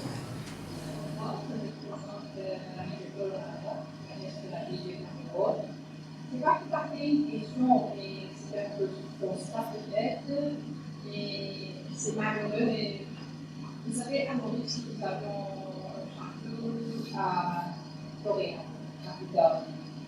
Maintenant, il y a une clinique péruvienne à côté. Et c'est malheureux, mais on a pu passer le bâtiment. Maintenant, il y a un parking. Mais des fois, ça coûte aussi. Les bâtiments historiques. Revenu, nous avons un château, mais seulement, est-ce que le propriétaire aurait pu garder ce château-là? Est-ce que les héritiers auraient pu dépenser ou garder en état le bâtiment? Ça, il aurait coûté une fortune. Et des fois, nous voyons, disons, nous avons des associations à Maurice. Il y a des cris du cœur quand on touche comme à un bâtiment historique. Mais à Paris, nous voyons que là où se trouve le grand bâtiment du Nord, là, c'est même c'est parce qu'ils avaient du godon là, dans les environs de ville, mais il y avait un abreuvoir pour les chevaux, parce qu'à l'époque, à Maurice, il y avait des calèches, il y avait des chevaux, mais on a, même quand on a construit le bâtiment, on a fait un grand bâtiment, et on a préservé l'abreuvoir, aussi c'est sur le côté, mais on a gardé quelque chose de cette époque-là. Mais je ne sais pas comment on peut faire pour garder, préserver, et en même temps trouver de l'argent pour essayer de rénover le bâtiment des fois. Si vous avez un commentaire, je t'aurais bien aimé, monsieur le président. Merci. Oui, effectivement, pour les deux projets, les bâtiments étaient déjà en état. On est d'accord, celui de la Blanche du Roi, qui était le bâtiment auquel était attaché à l'envoi en question, et le château d'Armée, le bâtiment des années 30-40. C'est intéressant aussi parce que c'est partie d'une grande demeure en béton qui va quand même influencer un certain style. Heureux, malheureux, mais peu importe, ça influence un style en tout cas. C'est vraiment développé dans ces cas. Donc ça veut dire que c'est un landmark justement dans l'histoire de l'habitation. Donc oui, c'est comme Baptiste peut vous dire, peut-être que monsieur essaie de le mentionner aussi, le patrimoine n'est pas un coût. Si on voit ça comme un coût, c'est qu'on n'a pas encore tout à fait compris tout l'enjeu qui se joue. Parce que, en fait, si on arrive, c'est là où il y a un enjeu, il y a une façon aussi qu'il va falloir penser à l'échelle de l'État à Maurice, hein, c'est que quand une collectivité territoriale, locale, quand l'État investit, on injecte en France, c'est le cas, en tout cas, c'est mesuré comme tel, on peut le faire à Maurice, à mon avis, à Maurice, ça pourrait même générer encore davantage, parce que les effets multiplicateurs à Maurice, on le sait, sont plus importants qu'en France au niveau de l'économie. Mais en France, on injecte 1 euro dans l'économie, l'État retrouve 28 euros. Donc chaque fois que l'État envoie des subventions pour 1 euro, il retrouve 28 euros. Donc l'État va le plus possible. C'est le plus réduit là. Donc, à Maurice, ces secteurs sont encore plus importants. Parce que j'ai eu l'occasion, on a mené une étude de Local Footprint, donc cette étude qui travaille avec les multiplicateurs d'une industrie sur le secteur agricole en France. Je ne l'ai pas fait moi pour l'agriculture, je l'ai fait pour l'industrie agricole. Et je l'ai fait pour deux entreprises ici à Maurice, et les indices sont forts et puissants sur le stock. Pour l'État, il y a tout l'intérêt à soutenir. Ensuite, maintenant, à l'échelle privée, parce que ces deux bâtiments-là, parce que par une bâtiment privé, ils auraient pu le faire, c'est simplement de trouver le modèle économique avec, comme je l'ai dit, c'est juste la volonté de ne pas se donner des contraintes plus faciles. Mais c'est dommage, parce que l'exigence oblige de penser plus haut, de penser plus fort, et finalement nous oblige à être plus innovants. Et la facilité n'est jamais bonne pour l'intelligence. Je suis tout à fait convaincue de ce que vient de dire Thierry. Effectivement, je crois que la contrainte oblige à être intelligent et à trouver des solutions. Et souvent, c'est le projet que je l'ai montré sinon, c'était extrêmement difficile. C'était plus de 50 000 habitants, c'était un château énorme avec en ruine. Il fallait vraiment monter quelque chose autour. Et ils ont pris le temps de monter le projet avec des partenariats publics et privés. Et ils y sont arrivés. Je crois que là, il faut déjà essayer de réfléchir au projet avant de se dire on démolit, parce que c'est pour ça que ça a un coût, la démolition aussi. Moi, je voudrais, donc Marc Chy, très culturel océan Indien, Madame le maire, moi, je voudrais vraiment aller complètement dans le sens de Thierry. Parce qu'il ne faut pas considérer que c'est un coût, il faut au contraire un investissement. C'est un investissement. D'abord, c'est un investissement pour votre territoire, pour votre commune, puisque ça va être un facteur d'attractivité. Ensuite, c'est un investissement pour, à l'échelle mondiale, puisqu'il y a 1 milliard de touristes aujourd'hui, 2 milliards dans à peu près 15 ans. Parlons pas de touristes, voyageurs. Et ce qui va vous permettre de transformer le coût, non pas en charge, mais au contraire un facteur possessif, c'est de construire un récit autour du patrimoine qui satisfasse à la fois l'habitant, le voyageur, je préfère voyageur à touriste, et l'employé, puisque qui dit patrimoine, qui mise en économie, il faut bien des gardiens, des personnes qui vont nettoyer, etc. Donc vous voyez, c'est toute la question, et c'est là où je trouve que l'exposé est extrêmement clair. C'est on a le patrimoine de ses attentes. Si vous n'êtes pas capable de construire un récit cohérent, eh bien à ce moment-là, votre patrimoine il va partir en pli. Vous allez faire du façadisme, des villages Disney, voilà, et on vivra dans un monde d'illusions, fake news. Ça, c'est aussi à la mode aujourd'hui. Si au contraire, vous parvenez à construire un récit cohérent, mais c'est vous, habitants, à ce moment-là, votre patrimoine, il est sauvé, et n'oubliez pas ce que veut dire patrimoine, c'est ce dont on hérite, et ce que l'on transmet aux générations futures. Et on sait très bien qu'un arbre qui a des racines très très profondes sera beaucoup plus capable, d'abord, d'accepter d'autres venus. Hein, ce sont les gens sans racines qui sont racistes, qui mènent un discours d'exclusion. Quand on n'a aucun problème d'identité, et le patrimoine est un facteur de votre identité, à ce moment-là, vous êtes un citoyen du monde. Voilà ce que je voulais vous dire, madame la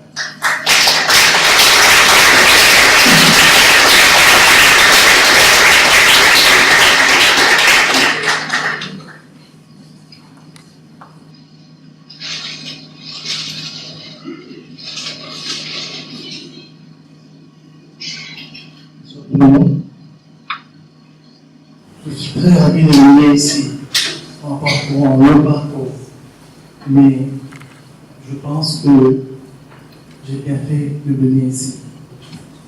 En parcourant les clichés que j'ai vus pour tout le patrimoine de l'île Maurice, je dirais une chose. Il y a un bijou dans ce pays que très peu, même pas 0,01% de la population ne savent. D'accord? C'est le Fort George. il n'y a aucun bâtiment ou aucun site aussi pittoresque, aussi. C'est un véritable bijou. Moi, j'ai eu la chance de connaître le Fort George pendant 32 ans, et en tant qu'aventurier. Et en tant qu'aventurier, le Fort George m'a donné tant de plaisir que moi, je suis prêt à mourir pour le Fort George. C'est vrai. Parce que 1 heure ou 2 heures ne sera pas suffi pour moi. Ne sera pas suffisant. C'est English. Ok. Vous voulez bien dire votre nom? Ok. Je m'appelle Biki Emmanuel, mais j'aurais bien aimé qu'on m'appelle Mouna. D'accord? L'aventurier mauricien. Voilà. Merci beaucoup. Oui, effectivement, votre combat est important pour le Fort George et on se rappelle vos prises de position. Exactement. C'est très important, je peux vous dire. Oui. J'avais un choix à faire. J'aurais pu rester tranquille et laisser le Fort George détruire parce que le gouvernement on voulait faire une centrale thermique. Et puis, je me suis dit que le monde connaît qu'un seul Fort George qui se trouve au Canada. Ça s'est restauré par les Américains. Mais personne dans le monde ne sait pas le Fort George. Il est encore vivant. Il y a tant de choses à voir dedans. Même 2 ou 3 jours ne suffira pas pour une visite. C'est trop sur l'île de Télépied, sur une superficie de 8 hectares, 20 ans de terre.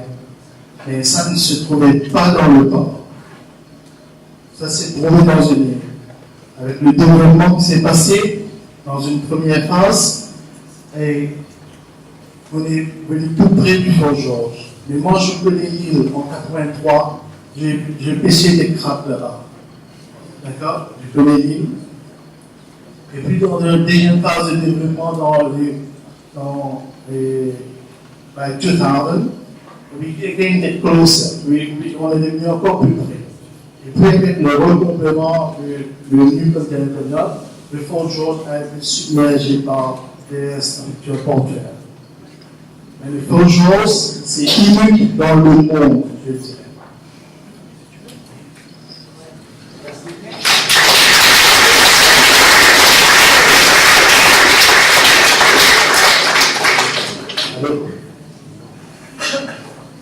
Oui, bravo Mouna pour ce combat qui vaut la peine d'être mené.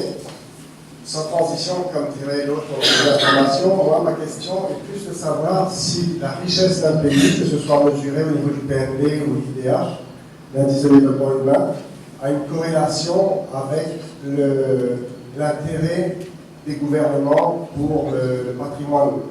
Parce qu'on a souvent tendance à trouver ici que nous sommes encore en train d'assouvir nos besoins primaires et qu'on s'occupera du patrimoine lorsqu'on aura dépassé un certain niveau de richesse. Est-ce que ce phénomène est réel ou alors il est faux dans d'autres pays? Merci pour cette question. En fait, la question est tout à fait juste parce que, surtout suite à la présentation de Marie, souvent les pointeurs on disait c'est la France qui ont de l'argent. Et nous, on n'a pas d'argent. Mais en fait, quand on regarde ce que fait l'Inde, ce que fait le Kenya, ce que fait le Mozambique, ce que fait l'Afrique du Sud, Madagascar, ils sont pas. Ils font aussi des choses. Et donc, et ce qui est important aussi, c'est qu'on n'a quand même pas un parc patrimonial aussi intense par tête d'habitants qu'en France. Donc, donc, si les Français arrivent à contribuer leur part pour préserver l'importance du patrimoine qu'ils ont, il n'y a pas de raison qu'on ne puisse pas faire la nôtre ici à Maurice. C'est d'autant plus juste de le dire qu'un sondage a été mené au moment de la première édition de Power by Light pour pouvoir voir auprès du public qui venait s'ils seraient prêts à soutenir même financièrement par une contribution à la préservation du patrimoine. Les réponses sont, naturellement, on n'a pas de 100% juste, mais il y a quand même beaucoup plus, je crois que 40% qui avaient dit qu'ils n'étaient pas contre de contribuer régulièrement à la manière financière. Donc, pour vous dire qu'en fait, il faut réussir faut raconter l'histoire, il faut raconter l'histoire de ce que nous cherchons à transmettre ensemble, en fait. C'est un peu cette question que rappelait encore Marc, c'est qu'est-ce que nous cherchons à transmettre qui fait la peine à tous. Et par exemple, à Fort Georges, il faut que tous les policiers aient un lien, puissent se représenter sur Fort Georges. C'est pas un truc qui doit exister en parallèle de nous, en dehors de nous, ou dans un autre temps. Et comment est-ce qu'il peut réhabiliter notre désir de vouloir transmettre ce qu'il y a de meilleur à la génération future, au point que nous soyons heureux de pouvoir y contribuer d'une certaine manière. C'est cette histoire-là que nous devons reconstruire collectivement et non plus utiliser le patrimoine comme une arme entre communautés. Donc il y a une aventure collective maintenant à raconter, et peut-être que c'est aussi pour ça qu'il faudrait, c'est ça que Fort Georges est très intéressant. Il faut commencer à mettre le focus en avant davantage sur les patrimoines qui sont unanimement communs à tous, et commencer à les valoriser bien davantage et arrêter de s'intéresser à des patrimoines de chaque pays. Et ça, c'est peut-être par votre dernière question. Ce qui me préoccupe, sur un talent de skills, moi, c'est une skill. Le savoir technique. Pourquoi ça me touche? C'est une question qui me touche. Je suis né dans une grande maison, en vieille maison coloniale, et donc c'était une maison qui était toujours sujette à, bien sûr, réparation, charpentier. Et donc j'ai appris de ce fait, j'ai appris des noms, des termes de charpente, de sablière, des ménages, des traits Jupiter, des noms, des mortaises, etc. Tout mon enfance. Pourquoi ça m'intéresse, c'est qu'aujourd'hui, quand je parle aux charpentiers, et ceux qui se disent charpentiers, c'est ça le débat. Ceux qui se disent charpentiers, je leur dis, ça, voilà comment ils paient ça. La vieille, tu vois, pas bois. Ça veut dire que aujourd'hui, le drame, c'est que quand je regarde ces bâtiments hier, il y a un art, il y a une science, il y a une connaissance dans la maîtrise de la taille de la construction. Je suis en train en ce moment de lire un livre sur les anciens compagnons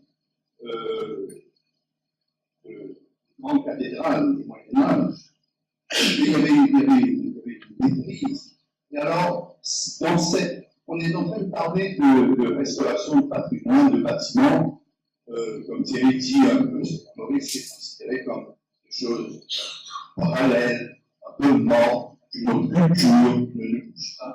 Mais ce qu'on oublie, c'est que ce sont les artisans qui ont construit ces choses. Et cette grande connaissance, cette maîtrise, en fait, nos premiers artisans, nous savons, venaient de l'époque française. Ce sont des tamouls qui ont été introduits par les Français, et de Pondichéry, en fait, de cette région, qui sont venus pour ça. Alors, cette science, cette connaissance disparaît entièrement en Mauricie. On en parle. Et en fait, ce qui aurait dû être un compagnonnage presque n'existe pas. Et c'est cet art, cette science, cette maîtrise n'est plus transmise, et c'est elle, en partie, qui doit être considérée comme partie du patrimoine. Parce que sans cette connaissance, on voit le drame de l'hôtel de ville de Pioquille. Aujourd'hui, on demande à une équipe de charpentiers de venir faire ce travail. Qu'est-ce qu'ils vont faire? Ils ne vont pas faire des tenons et des mortaises. Ils vont mettre des bouts ensemble, ils vont mettre des plaques de métal et boulonner en travers et dire c'est ça. Alors, si je ne me trompe pas, c'est à peu près ça. Alors, ça c'est un grand drame. Alors là, il y a toute une école parce qu'on forme des artisans. Et dans la formation des artisans, c'est la réalité, c'est l'emploi, c'est l'économie qui rentre dans le développement du travail et des techniques. Et donc, ça rentre dans la vie de tous les jours, économique et culturelle mauricienne. Alors ça, c'est un élément extrêmement important, que ce soit pour la pierre, que ce soit pour la charpente, et dont on a tant besoin. À mon avis, il n'y a plus de charpentier, ce qu'on appelle un vrai charpentier, comme on avait autrefois. Il n'y en a plus.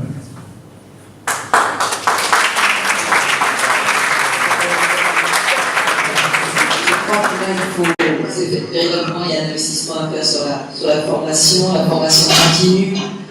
Et ça, c'est un vaste chantier que nous connaissons aussi. Titre d'exemple, la ville, j'en reviens sur la ville de Bayonne, qui est une ville que vous connaissez bien aussi.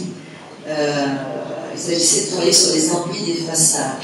Et les artisans ne savaient plus faire un enduit, ils prenaient du préapposé et ils ne savaient plus du tout colorer les enduits. Et donc, on a fait une formation, les artisans s'en sont bien trouvés parce qu'au bout de la formation, ils ont eu énormément de commandes. Et pour eux, en utilisant des matériaux naturels, en sachant bien le faire, ils s'en tiraient beaucoup mieux au niveau financier et ils ont beaucoup plus vendu de fait cette prestation. Donc il y a véritablement un travail à faire et puis une sensibilisation des jeunes et puis apprendre aussi que ces métiers sont des métiers nobles. Nous, on a beaucoup critiqué, on a beaucoup insinué que c'était des métiers qui étaient moins nobles que les métiers plus culturels ou plus scientifiques. Et on s'est beaucoup détourné des métiers traditionnels. C'est pour ça que je parle de compagnonnage presque. Et donc il faut réavancer, il faut réinvestir dans ces chantiers. Et c'est pour ça que c'est intéressant que la dimension en fait, de patrimoine immatériel aussi soit rentrée dans la ligne d'une certaine manière, parce que ce qui est intéressant, ce n'est pas juste le bâtiment, c'est tout ce qui vient avec et qui est une façon de vivre depuis en amont avec les artisans impliqués, en aval dans la façon d'être en rapport avec l'art de vivre avec les. Et en fait, effectivement, il faut revaloriser ça, il faut absolument. Est-ce que c'est heureux de cette manière de voir les artisans être bien payés, on se félicite de voir les salaires de plus en plus chers, parce que c'est vraiment bien qu'il y a une expertise qui se met en place et sur l'économie. Donc, c'est un savoir-faire, évidemment. Et à Maurice, malheureusement, il faut absolument qu'on se batte maintenant pour avoir des métiers, des artisans reconnus de certaine manière, comme un maître artisan. Donc, il faudrait que ce soit des statuts légitimes, que ça soit légalement protégé. Et ça, il faudrait absolument qu'on ait un conservatoire, des métiers, il faudrait un institut des métiers, pour à la fois la formation et à la fois avoir un statut privilégié pour protéger la Merci. Merci à tous pour ce débat et cet échange passionnant. On vous invite à les prolonger autour d'un verre ou alors, si vous n'êtes pas à choisir, à en parler demain matin à l'aventure du sucre. Si vous n'êtes pas encore inscrit, n'hésitez pas à nous signaler votre présence. Merci.